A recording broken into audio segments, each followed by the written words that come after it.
This goblin guards the main entrance of Blighted Village, standing on the rooftop. Most of the players do not know that this goblin has a lot of hidden dialogues. Even you can use Detect Thought on her. In general, when you talk to her, she says only one thing. You see anything shiny? It's ours. However, let me show you the way to trigger all her dialogue options, including Detect Thought. First, you need to hide yourself before entering Blighted Village. Then go to the right side quietly and use the ladder to go to the roof. It will trigger a cutscene immediately. You sniffing where you ain't ought to be, friend. Might have to take that nose. If you use Detect Thought, you will know that this goblin is quite unhappy to work as a guard here. Spolloks! Physic funning around while I'm stuck dealing with yobs. That effect? Is it a windmill mucking about?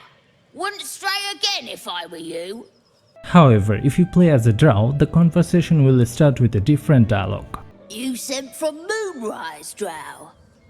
'Cause otherwise, I'll have to cut ya. Recently, I have found something very interesting about the book Necromancy of Thay. Though I do not have any explanation for why it happens, still I would like to share it with you guys. I was curious to know what would happen if I threw the book into the chasm. Let's see what happens.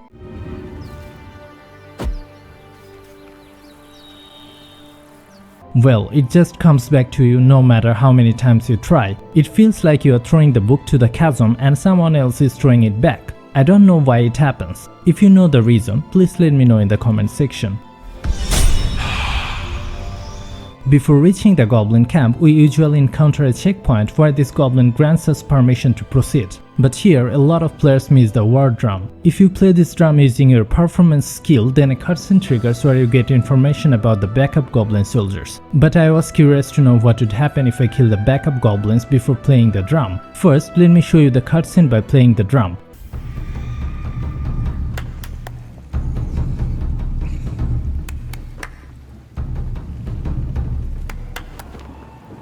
From the far distance, you hear a blast of goblin voices. Lovely rhythm, that. Pity the drums for calling in backup.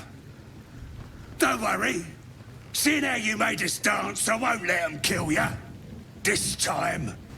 You hit the alarm, didn't you? Who we after? No alarm, just a bit of music. Scram!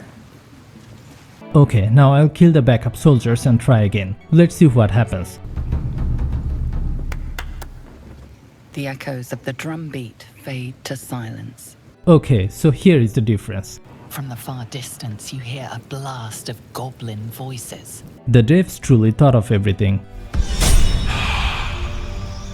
I believe by this time most of you already know that goblins show a great deal of respect to Drow characters compared to others. There are a lot of examples like this in Blighted Village and Goblin Camp. However, I would like to focus on one goblin in particular. The way she proves the fact about respecting Drows is quite hilarious. Let me show the difference here using a Drow and non-Drow character.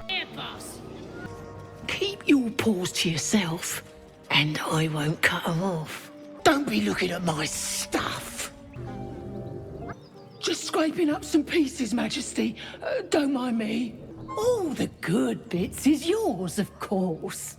Before moving any further, I have a request. Please hit the subscribe button to get more contents like this. It costs you only a few seconds but fills my heart with joy, and all my hard works get paid off. So please do this.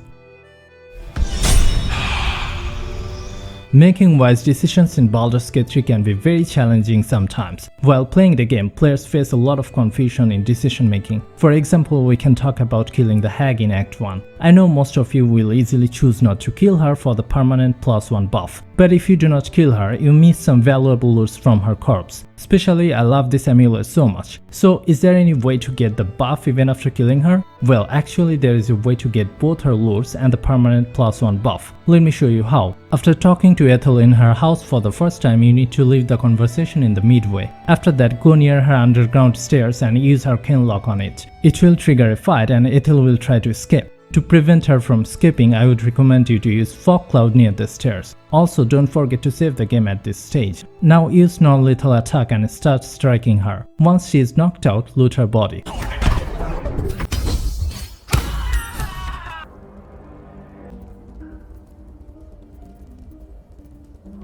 Now take a long rest and come back to Ethel's house. Well, as soon as I left camp, it triggered an unusual cutscene. Let me show you.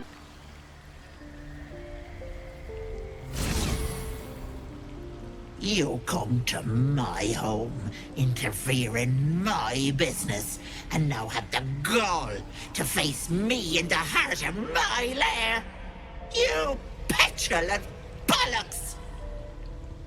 I'll keep you alive until I've sucked the marrow from your bones, and then I'll bring you back and do it all over again. This cutscene was not supposed to trigger at this place. However, let's confront Ethel again. A good thing here is you can enter this room even without mask. Also, the masked victims are not hostile. Once you start the fight, I would recommend you to use silence spell. When her hit points are low, skip all your turns and she will offer you the bonus.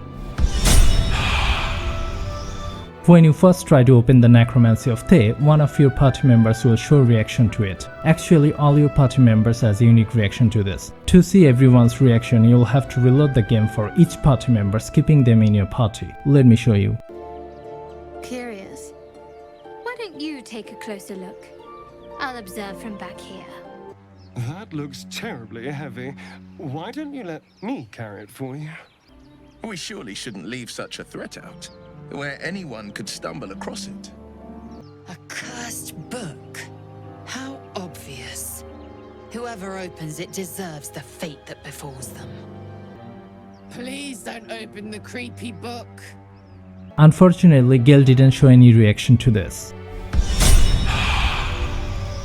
Once you save Marina from the hack, later you'll see her mourning near her husband's corpse. If you play as a cleric and talk to her in that moment, then you'll get a dialogue option to offer a prayer. But you know what, you'll get a lot of unique prayer options according to your chosen deities for the cleric. The game is truly amazing. The more you play, the more things you find. Let me show you the prayer options for different deities.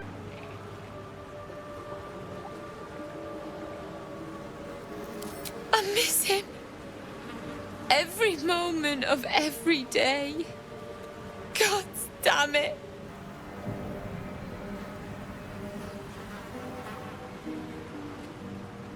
He'd have liked that. Thanks.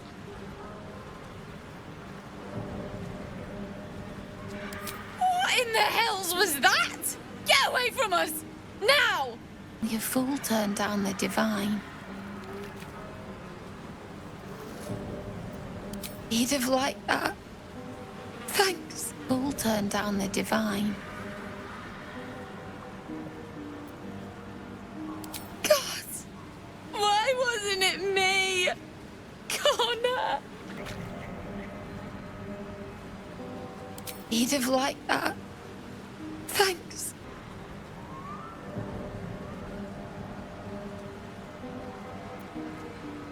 He'd have liked that. Thanks. You fool turned down the divine. What in the hells was that? Get away from us! Now! Only a fool turned down the divine. He'd have liked that. Thanks. Did you know that you can actually kill Auntie Ethel in Emerald Grove? Well, it is possible, and trust me, it is the easiest way to kill her. I have shown the full process with some other rare secrets in this video. You can watch it by clicking here. Visit my channel to get more Baldur's Gate 3 videos like this. Subscribe if you like. Till then, have a nice day. Goodbye.